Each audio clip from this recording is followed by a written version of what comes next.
Scheduling TikTok videos is one of the best ways to grow on TikTok because you don't have to constantly worry about it every single day or every few hours if you upload multiple times a day.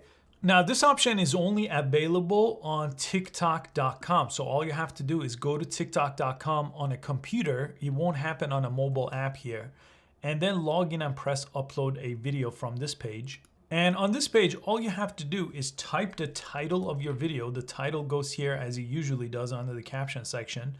And then you could do the @mention and your hashtags. So normal stuff that you would do with the TikTok app.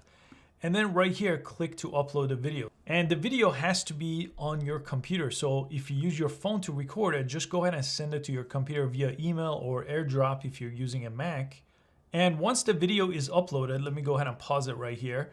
You could actually choose your cover like you would typically go through and choose your cover here like you do on the TikTok app. But right here, public, friend, private, schedule video. So this option you have on the website. You could go ahead and turn this on, allow your video to be saved for scheduled posting.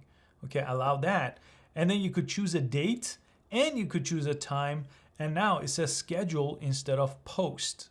And that's it. You could do this as much as you like, and that's how you schedule videos on TikTok for a later post time. I hope you found this useful. Make sure you give it a thumbs up, and I'll see you next time.